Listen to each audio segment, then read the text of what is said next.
चलो कहाँ तक पहुँच गए थे अपन पिछली क्लास में।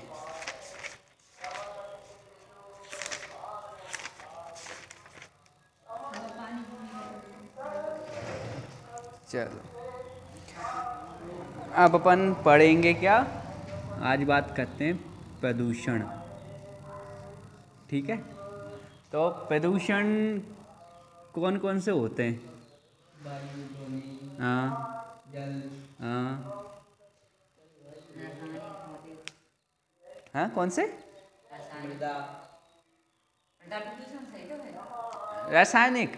अरे मतलब प्रदूषण में नहीं आया, मतलब हाँ, ध्वनि प्रदूषण, जल प्रदूषण, वायु प्रदूषण, मिट्टी का प्रदूषण, मृदा प्रदूषण, और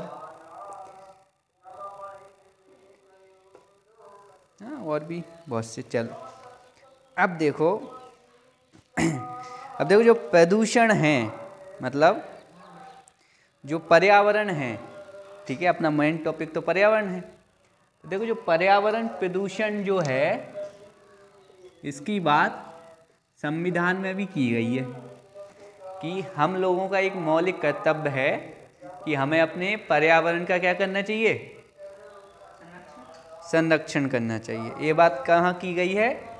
हमारे संविधान में आर्टिकल 51A में। ये हमारा क्या है, मौलिक कर्तव्य है। ठीक है, अब देखो जो वायु प्रदूषण की बात आती है, प्रदूषण में क्या आता है, वायु प्रदूषण। तो वायु प्रदूषण कैसे होता है, क्या रीजन है वायु प्रदूषण होने का, क्या रीजन है?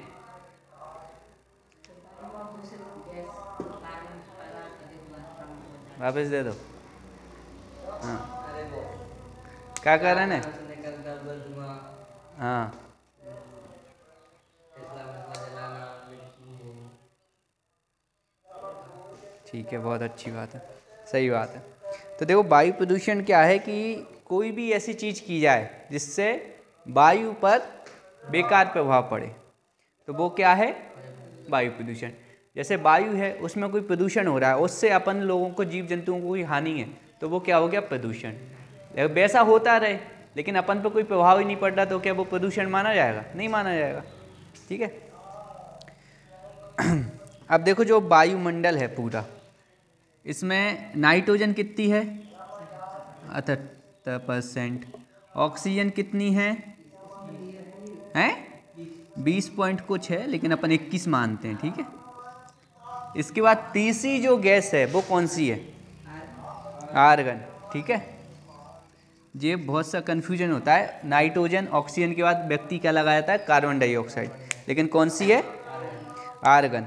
आर्गन है 0.93। इसके बाद कौन सी है, CO2, कार्बन डाइऑक्साइड।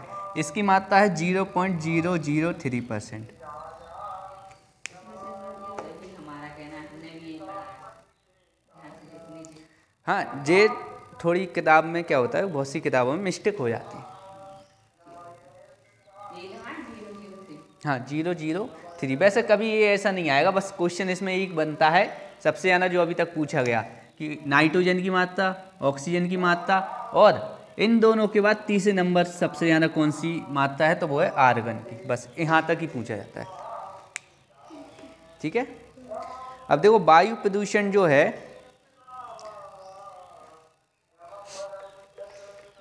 तो जो वायु प्रदूषण है ये क्या होता है, 3 कारणों से होता है। ठीक है, 3 ऐसे क्या होते हैं, प्रदूषकों को उनको बांट दिया गया है। जैसे कि अपन बोलते हैं ना, कोई समूह बना देते, एक जे ऐसा व्यक्ति है जिनको पूरों को कौन सी एक बीमारी है, ये दूसरे व्यक्ति है इनको दूसरी बीमारी। ऐसे ही क्या किया गया, जो वायु प्रदूषण करने वाले जो कारक हैं उनको बांट दिया गया। तो पहला किस में बांटा, वायु प्रदूषण को 3 भागों में। गैस ये भाग, मतलब जो गैस के कारण क्या होते हैं, वायु प्रदूषक करते हैं। ठीक है, गैस, दूसरे कण, ठीक है, और तीसरा जो है वो है घुलित कणिक। ठीक है, जो घुलित मतलब क्या होता है, जो घुले हुए होते हैं, जैसे मान के चलो जल में या वायु में जो घुल जाते हैं, ठीक है, या कोई पदार्थ उसमें पहले से हैं लेकिन उससे मुक्त हो गए वो चीज़ जब वो पदार्थ खत्म हुआ तो। अब देखो जो गैस वाले हैं, तो गैसीय वायु प्रदूषक में क्या आ गया अपना CO। CO को क्या बोलते हैं, और अपना NO nitrogen oxide, SO2 sulphur dioxide. तो ये क्या हो गए वायु प्रदूषण के गैसीय प्रकार, ठीक है। अब इसके बाद देखो जो कण वाले बात की जाए, जो कणिकीय प्रदूषक होते हैं, इनमें कौन होते हैं, इनमें होते हैं ठोस भाग, जैसे कि एरोसोल, क्या एरोसोल, ठीक है, जैसे धुआं, ठीक है, सूक्ष्म जो धूप में होती चिमजियाँ वगैरह होती हैं उद्योगों में, वो सब, परागकण, ठीक है, पारा, लेड, ठीक है, ये सब क्या हैं कण में आते हैं। पारा आता है, लेड आता है, ठीक है, ये सब आते हैं कण में, कि मतलब जो ठोस रूप में पाए जाते हैं, बहुत छोटे में होते लेकिन होते ठोस में हैं, ठीक है। परागकण, जो परागकण होते हैं ना वो भी इसी में आते हैं, ठीक है। और देखना जो परागकण हैं इसके कारण कौन सी बीमारियां हो जाती हैं अपने अंदर, तो एलर्जी हो जाती है, अपन को सुना होगा कभी, एकदम एलर्जी हो गई शरीर की, ठीक है। श्वसन संबंधी समस्याएं होती हैं, सांस लेने में दिक्कत हो रही है, ये सब चीज़ें क्या हो जाती हैं, ये सब होती हैं, ठीक है। इसी में एक होता है फीवर। हे फीवर भी किससे होता है, परागकण से, ठीक है। अब जो देखो घुलने वाले हैं घुलित, उनमें क्या होता है, जैसे कि मान के चलो जो फ्लैश एस होता है, एक फ्लाई एस, ये फ्लाई एस होता है, ये क्या होता है, एक हिसाब से राख होती ना, राख जब कोई जल जाता है लकड़ी मकड़ी, तो उसके बाद जो राख बनती है उसमें जब तुम ऐसे करोगे, ऐसा छोड़ोगे तो बहुत सी तो नीचे आ जाएगी, बहुत सी क्या उड़ जाएगी, तो उससे क्या बोलते हैं फ्लाई एश, ठीक है। कपास व धातु की धूल, जो कपास वगैरह होती हैं, ठीक है, कोयले की धूल, ठीक है, ये सब, तो ये कब किस में आते हैं, धुलित में, कि मतलब उसमें घुलित हैं एक पदार्थ में लेकिन उससे विमुक्त हो जाते हैं।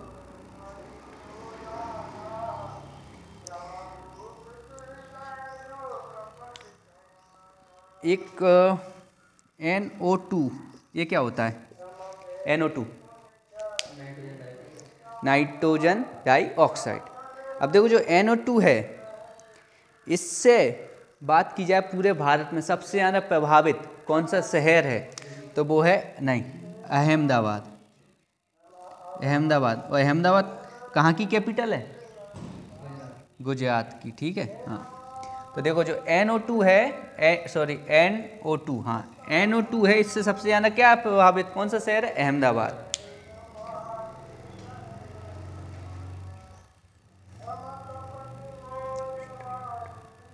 और देखो जो ग्रीन पीस इंटरनेशनल है, ठीक है, मतलब जो पर्यावरण को बचाने के लिए एक संस्था है, ग्रीन पीस इंटरनेशनल का मुख्यालय कहाँ है, एम्स्टर्डम, ठीक है, एम्स्टर्डम में है।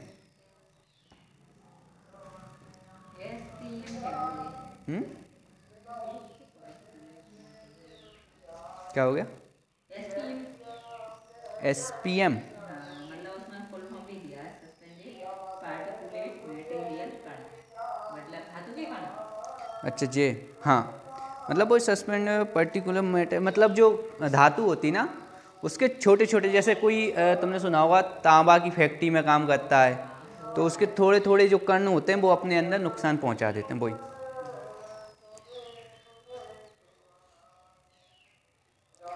मतलब ऐसा घुलित का मतलब कोई सी भी ऐसी चीज़ मान लो जिसमें से कण निकलते हों, तो वो घुलित में आ जाएगी अपने, ठीक है। अब देखो जो गैसें हैं इनसे क्या मानव के स्वास्थ्य पर भी क्या विपरीत प्रभाव पड़ता है। जैसे कि एक होती है क्या, CO, carbon monoxide, carbon monoxide. इससे क्या पड़ता है व्यक्ति, पहले सबसे बात की जाए कि ये आता कहाँ से। सबसे ज़्यादा एक क्वेश्चन पूछा जाता है कि कार्बन मोनोऑक्साइड आता कहाँ से, तो जो मोटर गाड़ियाँ जो चलती आ रही हैं उनके धुएं में पाया जाता है, ठीक है। और जो फैक्ट्री से जो धुआं निकलता है, कोयले के जलाने से जो धुआं निकलता है, उसमें क्या होती है, कार्बन मोनोऑक्साइड। और ये क्या करती है, हमारे शरीर में जो हीमोग्लोबिन है उसमें मिल जाती है और ऑक्सीजन की क्या कर देती है, कमी। अब जब RBC में ऑक्सीजन की कमी होगी तो इससे क्या होगा, हमारे शरीर में एक बीमारी उत्पन्न होती है जिसका नाम क्या होता है, हाइपोपॉक्सिया, ठीक है। अब जो हाइपोपॉक्सिया क्यों होती है, जब हमारे रक्त में ऑक्सीजन की कमी होती है,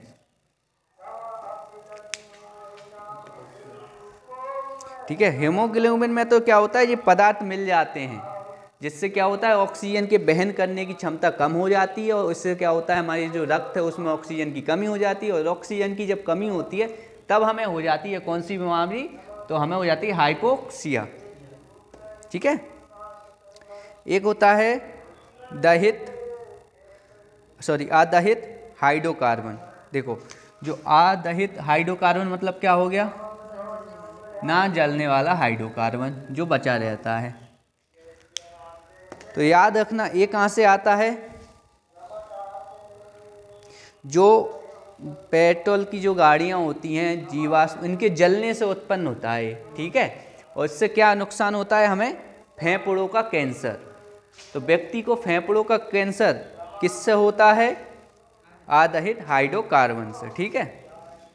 अब एक और चीज़ सुनी होगी तुमने, SO2 एंड SO3 सुनिए। ये क्या है, सल्फर के ऑक्साइड हैं, ठीक है। इनका क्या होता है, इनसे क्या होता है, अम्लीय वर्षा होती है सल्फर डाइऑक्साइड से। और क्या होता है, जो कोहरा वगैरह रखता है वो सब इसी के कारण होता है, ठीक है। और एक और चीज़ याद रखना, सबसे ज़्यादा क्वेश्चन पूछा जाता है कि जहाँ पर भी वायु में, मतलब जिन क्षेत्रों में SO2 सल्फर डाइऑक्साइड का प्रदूषण ज़्यादा होता है, वायु प्रदूषण ज़्यादा होता है, वहाँ पर कौन सा पदार्थ नहीं आता, लाइकेन नहीं उगता, ठीक है। लाइकेन कहाँ नहीं उगता, जहाँ पर वायु में बहुत ज़्यादा SO2 हो, प्रदूषण ज़्यादा हो। तो इसलिए इसको क्या संकेतक भी माना जाता है, ध्वनि प्रदूषण, वो वायु प्रदूषण का संकेतक किसे माना जाता है, लाइकेन को। और ये बहुत बार एग्जाम में आया है, ठीक है। और याद रखना, एक होता है धुआं, क्या होता है, कहाँ होता है, यहाँ होता है, चलो। एक होता है धुआं, और धुआं में अगर मिल जाए क्या मिल जाए, नहीं, कोहरा, फॉग आता है ना, फॉग को क्या बोलते हैं, कोहरा बोलते हैं। अपन बोलते हैं फॉग वाला सेंट लगा लो, फॉग वाला सेंट, ठीक है, कोहरा लगा रहे हो मतलब, ठीक है। तो इन दोनों के मिलने से क्या हो जाता है, क्या बनता है, स्मोक। मतलब धुआं और फॉग मिल जाए तो स्मोक बन जाता है। और ये आया था कब, UP टेट 2014-15 में एक क्वेश्चन रिपीट हुआ था।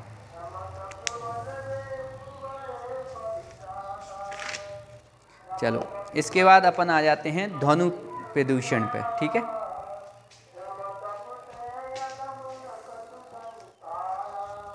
कोई डाउट हो,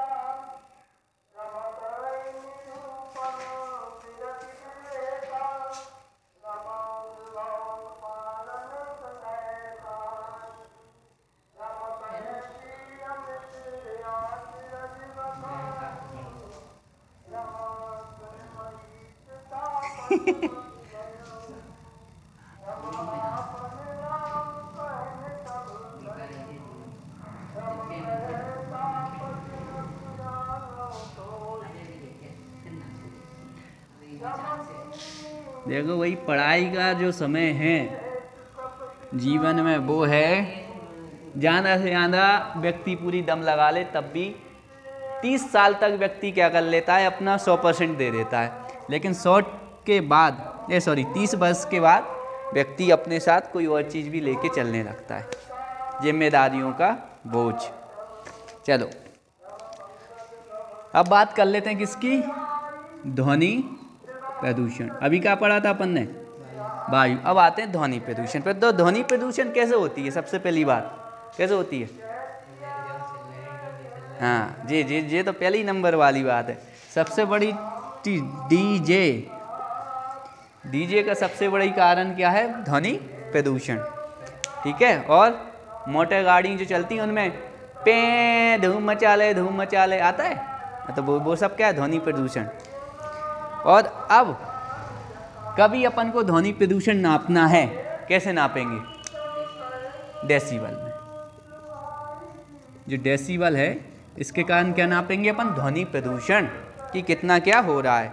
ठीक है, याद रखना जब भी कभी जो ध्वनि है उसकी तीव्रता 80 डेसिबल से ऊपर हो जाए, समझ लो वो क्या है, ध्वनि प्रदूषण।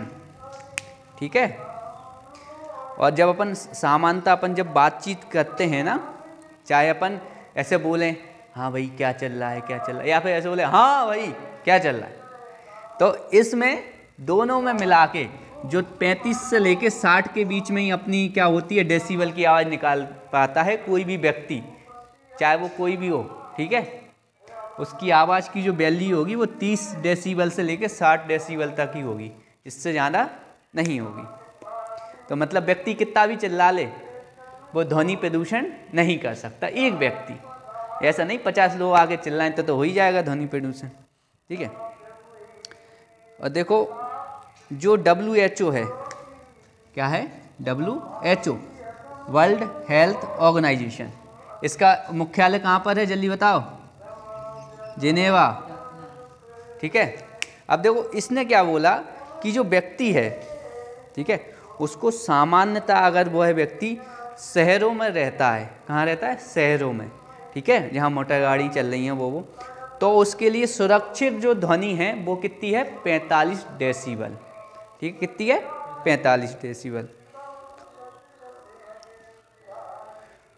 और एक चीज़ सुनिए, IPC की धाराएं सुनिए, IPC CRPC।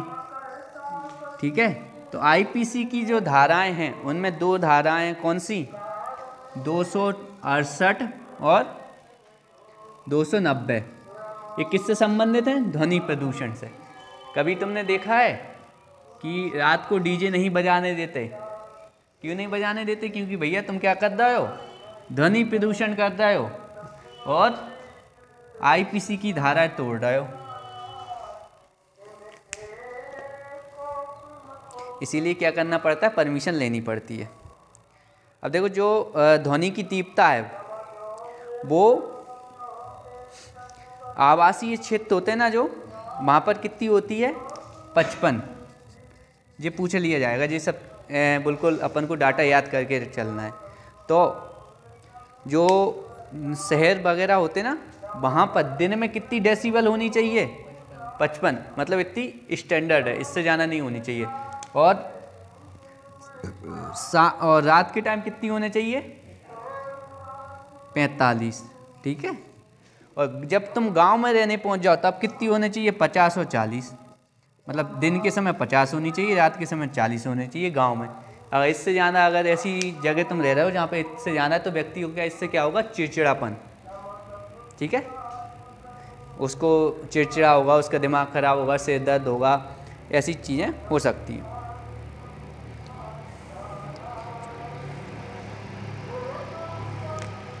याद रखना, जब ये चीज़ लिख लेना, ध्वनि प्रदूषण रोकने के लिए जो वो होते हैं ना, साल के वृक्ष होते हैं, साल, वो बड़े फायदेमंद होते हैं। ठीक है, और साल के बाद और अशोक के, हाँ, सहायक नहीं है, रोकने में सहायक है। हाँ, क्योंकि क्या होता है ये बहुत पास पास में उगते हैं, अशोक और साल, ये क्या कहते हैं पास पास में उगते हैं और बहुत ही घने उग जाते हैं। अगर ऐसी लाइन से लगा दिया जाए और इस साइड अगर किसी ने डीजे चला दिया तो उस साइड वाले व्यक्ति को बहुत ही कम आवाज़ सुनाई देगी, समझ आओ। इसीलिए देखा होगा जो बड़े बड़े शहरों में जो मैरिज हाउस होते हैं उन मैरिज हाउसों के चारों तरफ वो क्या करते हैं पेड़ लगा देते हैं, जिससे क्या ध्वनि बाहर ना निकले और लोगों को ज़्यादा नहीं हो, वरना वो लगाएंगे 100 इस वजह से। और एक और चीज़ है ग्रीन मफलर, ग्रीन मफलर। अब जो ग्रीन मफलर है इसका मतलब क्या होता है, ध्वनि प्रदूषण से संबंधित है। ये क्या होता है, ध्वनि प्रदूषण को रोकने के लिए ग्रीन मफलर बोला जाता है। ग्रीन मफलर का मतलब ही क्या होता है, अशोक या साल के पेड़ लगाना, समझ गए। इन्हीं को बोला जाता है ग्रीन मफलर। और ये शायद ऑस्ट्रेलिया में ये ज़्यादा प्रचलित हैं, ठीक है। ये जो शब्द लिया गया है ग्रीन मफलर, ये ऑस्ट्रेलिया से लिया गया है। चलो इसके बाद देखो, अब जैसे अपन हैं सामान्यतः वार्तालाप करते हैं कितने डेसिबल में, 35 से 60।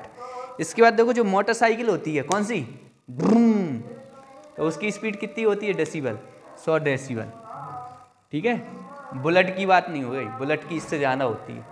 आम जो गाड़ियाँ हैं उनकी कितनी होती है, 100 डेसिबल, ठीक है। जो जेट होता है, जेट विमान, उसकी कितनी होती है, जेट इंजन की 105, ठीक है। और जो रेलगाड़ी होती है उनकी होती है 110 से 130, ठीक है। शताब्दी आ रही है तो 130, पैसेंजर आ रही है तो 110, ठीक है। और जेट होते ना, जेट यान, उनके उड़ने की कितनी होती है, 150, ठीक है। और जो अंतरिक्ष रॉकेट होते हैं उनकी कितनी होती है, 170 से 180। इसीलिए जेट मेट ये सब कहाँ उड़ाए जाते हैं, बस्तियों से बाहर, नहीं तो व्यक्ति क्या हो जाएगा, पगलेट हो जाएगा भैया, इतनी डेसिबल की ध्वनि सुनेगा तो, ठीक है। ध्वनि प्रदूषण यहाँ पे अपना कंप्लीट, बस इससे ज़्यादा नहीं आएगा ध्वनि प्रदूषण में। आप कौन सा प्रदूषण पढ़ेंगे अपन, जल प्रदूषण। अब जल प्रदूषण कैसे होता है ये तो बता दो।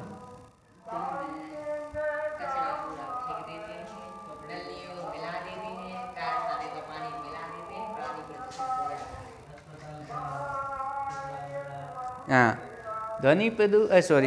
जल प्रदूषण का सबसे बड़ा रीजन क्या है कि जल में अशुद्धियाँ मिलाने की प्रथा हमारे भारतवर्ष में लगभग करोड़ों साल पहले से चली आ रही है।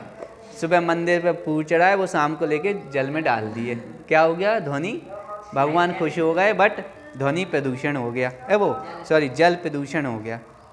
जबकि उसकी जगह क्या है, चलो भैया फूल तुम डाल रहे हो, ठीक है, अच्छी बात है, डालो, उसके साथ पॉलीथीन भी डाल देते हैं, लो, समझ आओ कि चलो वो जो फूल है वो तो नीचे जाएगा, थोड़े टाइम बाद वो सड़ के और ख़त्म हो जाएगा, बट जो पॉलीथीन चली गई वो मछली खाएंगी, मछलियों को फिर इंसान खाएंगे तो इंसान निपट लेंगे फिर, हाँ, मखाने वैसे ही महंगे चल रहे हैं।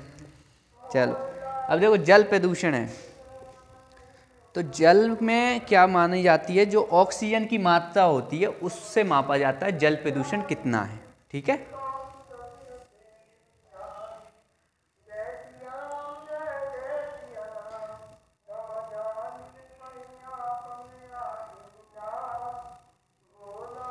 देखो जो जल होता है, अगर इसमें 8 मिलीग्राम प्रति लीटर क्या है ऑक्सीजन की मात्रा, तो उसको क्या बोलेंगे कि भैया ये जल कैसा है, प्रदूषित है, क्योंकि इसमें जो ऑक्सीजन की मात्रा है वो प्रति लीटर में कितनी है, 8 mg पर लीटर, ठीक है। सॉरी,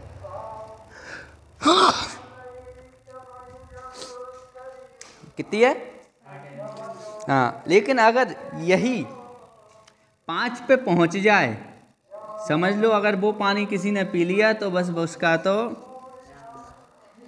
खेल हो गया फिर तो भाई, क्योंकि इतना ये सबसे अत्यंत गंदा या दूषित पानी कहा जाता है जिसमें 5 मिलीग्राम से कम ऑक्सीजन पहुंच जाए प्रति लीटर में। ठीक है, अब एक चीज तुमने देखी होगी, ऐसा कुछ है, कहाँ पर है,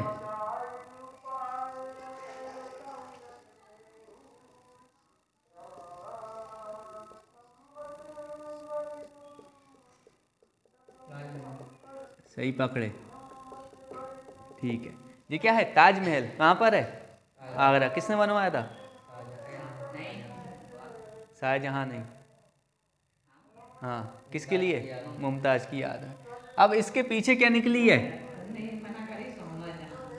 इसके पीछे क्या निकली है, एक नदी जिसका नाम क्या है, यमुना। मतलब आगरा किसके किनारे बसा हुआ है, यमुना। अब क्या होता है, आगरा के इस टाइम पे जब ये नदी पहुंचती है, इसमें क्या आ जाता है, कह सकते हैं हरा पदार्थ इस पे जम जाता है, अपन बोलते हैं कई, ऐसे यहाँ पे क्या जम जाता है, हरा हरा पदार्थ जम जाता है इस नदी में, जिसको क्या बोला जाता है, ग्रीन सिल्क। ग्रीन क्योंकि वो हरा होता है, सिल्क उसका नाम रख दिया, पता नहीं। ठीक है, तो क्या बोलता है उसको, ग्रीन सिल्क। कहाँ पाया जाता है, आगरा साइड। ठीक है,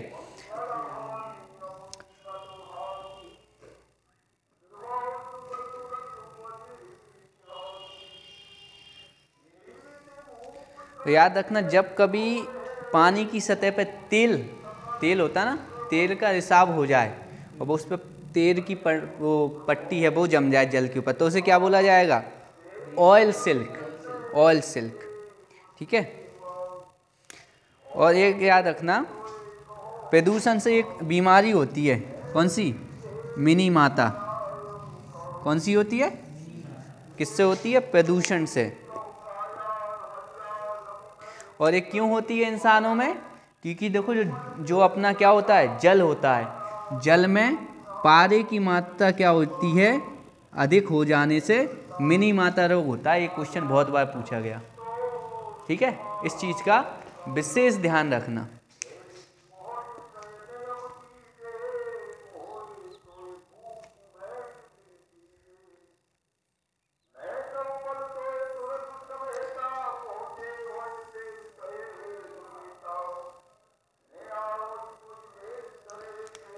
एक चीज और है, जैसे जल है, जल में अगर BOD, क्या BOD full form biochemical oxygen demand.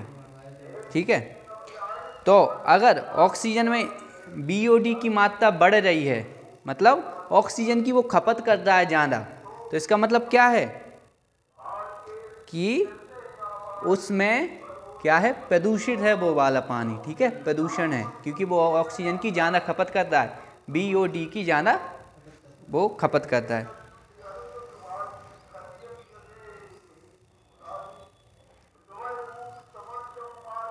और एक और चीज़ रखना, जब जल में ऑक्सीजन की कमी हो जाती है तो इसका मतलब क्या है कि वह कैसा है, दूषित है। ठीक है, और जो अपन पानी पीते हैं ना, तो पीने योग्य पानी में जो BOD है इसका मान कितना होना चाहिए, 1 ppm। कितना होना चाहिए, 1 ppm। अब देखो जो BOD है, बायोकेमिकल ऑक्सीजन डिमांड, तो इसमें क्या है, 1 ppm क्या होना चाहिए, इतना तो होना चाहिए BOD। अब ये 1 ppm मतलब क्या है, पर पार्ट मिलीनियर। ठीक है, मतलब हर एक पार्ट में कितना, 10 लाख कण होने चाहिए। ठीक है, चलो अब क्या हुआ भैया, ध्वनि जो जल प्रदूषण बहुत हो रहा था, इसलिए क्या किया गया, एक गंगा एक्शन प्लान लाया गया था बहुत टाइम पहले, गंगा एक्शन प्लान। ठीक है, बहुत टाइम पहले लाया गया था। कब लाया गया था ये? 1986।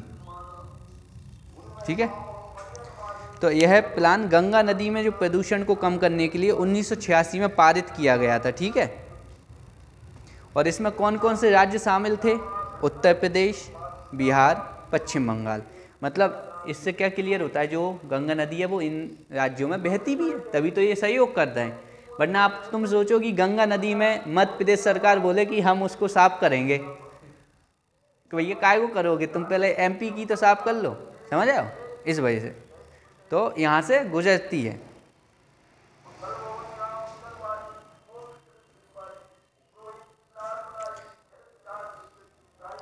और एक चीज़ याद रखना, एक चीज़ होती है ग्रीन हाउस गैस, सुना है? ग्रीन हाउस गैस, ये क्या होती है ग्रीन हाउस गैस?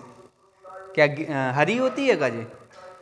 क्या होती है ग्रीन हाउस गैस? मतलब जो आप हमारा जो तापमान है पृथ्वी का वो बढ़ाती है, वो वाली गैस, उसको बोला जाता है ग्रीन हाउस गैस।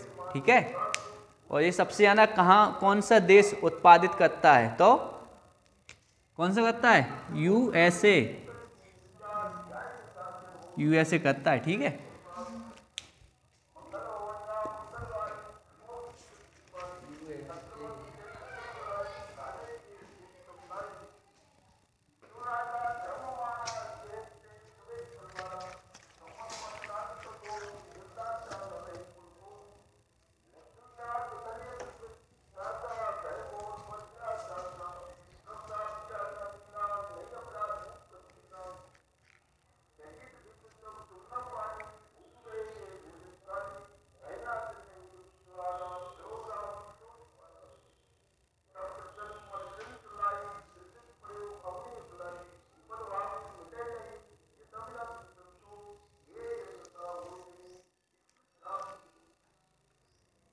अब कौन सा प्रदूषण पढ़ेंगे भैया अपन?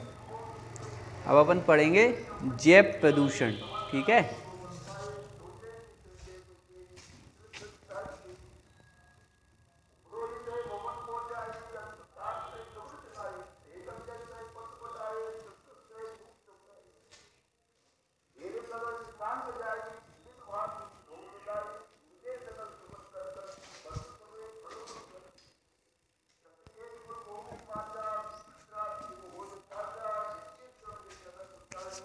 अब देखो जो जैव प्रदूषण हैं, इसी में बताता हूँ जैव प्रदूषण।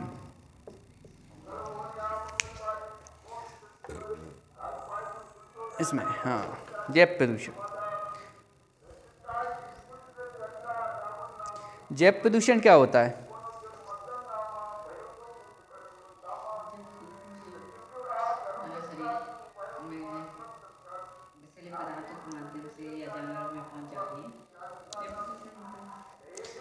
देखो जैव प्रदूषण क्या है कि जो छोटे छोटे जीव होते हैं, सूक्ष्म जीव, ठीक है, जो अपन को अपनी आंखों से नहीं दिखाई देते, ठीक है, तो वो क्या करते हैं, जैसे कि किसी जानवर में, मनुष्य में, किसी पेड़ पौधे को नुकसान पहुंचाते हैं। ठीक है, और उस व्यक्ति मतलब उस चीज़ को नुकसान पहुंचाने के साथ साथ उसको जो चीज़ और ग्रहण करता है उसको भी नुकसान पहुंचाते हैं, तो वो क्या होते हैं? जैव प्रदूषक कारक। ठीक है, और जब इनसे जो सब प्रदूषण होता है उसको बोलता है जैव प्रदूषण। मतलब अगर हम बीमार हो गए तो हम क्या हो गए? जैव प्रदूषित हो गए एक हिसाब से, क्योंकि स्वयं थोड़ी ना हुए, किसी कारण से हुए, किसी बैक्टीरिया ने किया है, तो इस वजह से। एक चीज़ याद रखना, 2001 की बात है, एक क्या था, एक आतंकवादी संगठन था, ठीक है, उसने क्या किया था, भारत में एथेंस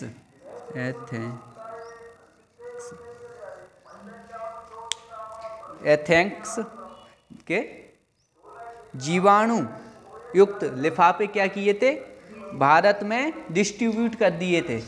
ठीक है, तो इस चीज़ का पता चला किसको, भारत सरकार को। तो भारत सरकार ने क्या किया, DRDO से बोला, किससे बोला, DRDO, defence research development organisation, DRDO से बोला कि भैया तुम पता लगाओ क्या चल रहा है, ये लिफाफे कहाँ से आए, किसने क्या किया। तो इनने क्या किया था कि उन रोगाणु की जांच करने के लिए, उनका विश्लेषण करने के लिए अपने मध्य प्रदेश के ग्वालियर में एक प्रयोगशाला बनाई थी। कहाँ पे बनाई थी, ग्वालियर में।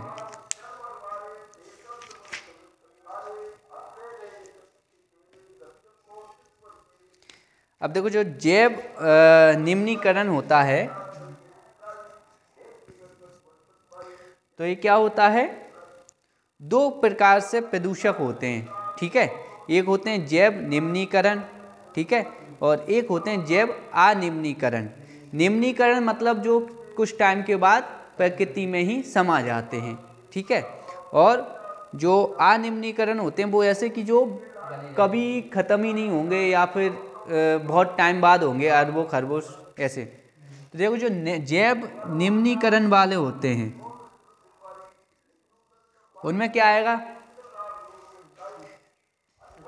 फल सब्जी के छिलके हो गए, ठीक है, सड़े गड़े पदार्थ हो गए, कागज हो गया, ये सब क्या हैं, नष्ट हो जाएंगे। और जो नष्ट नहीं होते, जैव अनिम्नीकरण होते हैं जो, उनमें पॉलीथीन हो गई, प्लास्टिक हो गया, पारा हो गया, DDT हो गई, ठीक है, ये सब।